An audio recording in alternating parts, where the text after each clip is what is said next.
live. We're there for you. ABC4 News at 4 starts now. Thanks for joining us on ABC4 News at 4. I'm Courtney Johns. Emily Flores has the day off. We begin with the mother accused of murdering her own children, Lori Vallow Daybell, now claiming Idaho's death penalty is unconstitutional. She and her husband, Chad Daybell, both face the death penalty, accused of killing Lori's two children. Chad is also facing an additional murder charge in the death of his first wife. The new motion to fight a state law in place since the 19th century is the latest action from the defense. Vallow Daybell's attorney will make their arguments during a hearing next week where a judge could decide to take execution off the table. For now, the couple will wait for a trial date after multiple delays. And an Ogden woman who was working 2 jobs to support her family is now the full-time caregiver for her youngest child. To make ends meet, she's selling homemade food. ABC4's Northern Utah correspondent Cade Garner has her story. Treacher-Collins syndrome is a very rare genetic disorder that often affects a person's facial structure.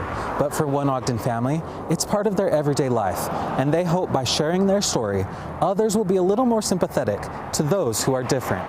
This is Odysseus Sandoval, or Odie, as his family calls him. He's a rambunctious 16-month-old who loves to play with his siblings. He lives with Treacher-Collins. He uses a trach and needs oxygen to breathe at night. Before he was born, his mom worked 2 jobs. Now, she's his full-time caregiver. But when the family has unexpected bills, she sells food to raise money. She uses social media to announce her sales, to teach her community about Treacher-Collins, and to share a message. Just to treat people the same, probably. Like, I mean, he's just another kid, just like other moms are raising kids too. It's hard no matter what. I'll have more on the Sandoval family's story coming up tonight on ABC4 News at 6. Reporting in Ogden, Cade Garner, ABC4 News. All right, thank you, Cade. And Brooke Sandoval is selling ceviche this weekend, and her family is also, I love this, delivering homemade chicken noodle soup for people who are homeless. She's doing that this Sunday evening.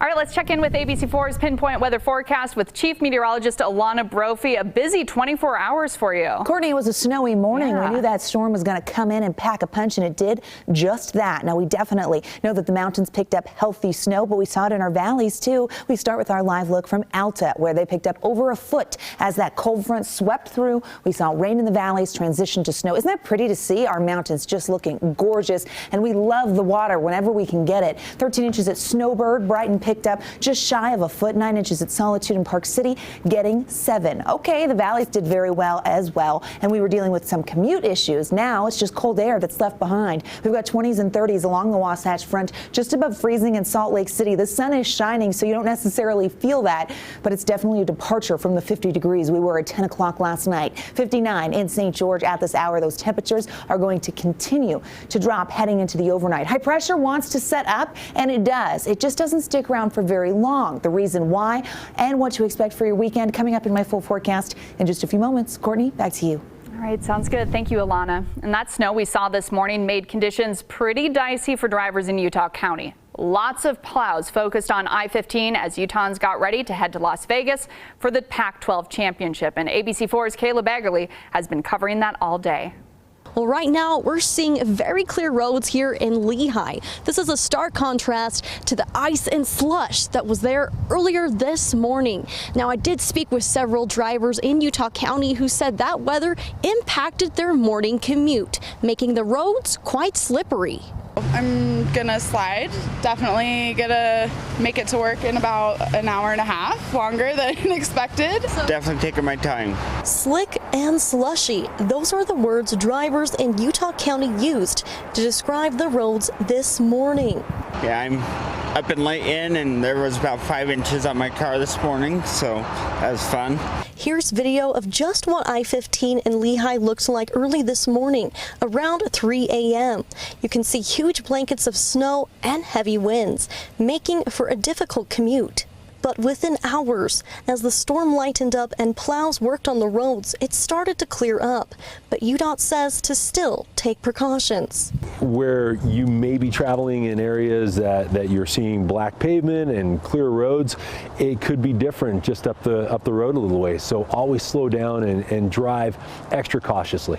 Jenica Wood and her family saying they were a little worried about the storm as they're traveling to Las Vegas today to see the Utah Utes face off against the USC Trojans. I was surprised. I thought, I've been watching the weather, so I was surprised that it was going to be that much snow. So I'm glad the plows got out. They did a really good job. Wood sharing that the roads have improved over the last few hours she's been out, but they will still be careful. Yeah, I slow down a little bit. I'm doing a little bit nervous, like when I'm changing lanes. But for the most part, the roads have been pretty good, just wet. Most of all, they're grateful the roads are looking better so they can make it in time for the game. Utes Wilson, show him. Woo-woo! Now, following the storm, even though roads might be looking clear like this, UDOT says to remember that they could still be slick or have black ice, so make sure that you're slowing down and being careful. In Lehigh, Kayla Baggerly, ABC4 News. All right, definitely need to keep that in mind. Thank you, Kayla. After 2 years of waiting, the sleigh rides at the Hardware Wildlife Management Area are back open. ABC4's Ali O'Rulian is in Cache County for the opening, where we hear it was a great day to ride in a sleigh.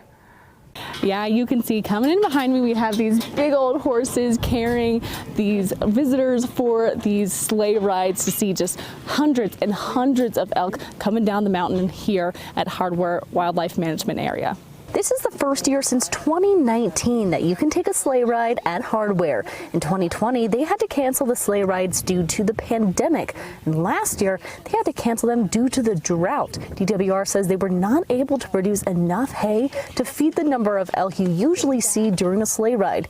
DWR herds these elk in the canyon to check for diseases and to keep them from going down into Cache Valley. Their goal is to get people up close to Utah's wildlife and experience something they never have before. We want people to leave feeling excited about wildlife and wanting to contribute to our management efforts as an agency. I'll have more on the importance of elk in this area and this fun sleigh ride coming up on ABC4 News at 5. Reporting in Cache County, I'm Ali O'Rulian, ABC4 News. All right, sounds like a lot of fun. Thanks, Allie.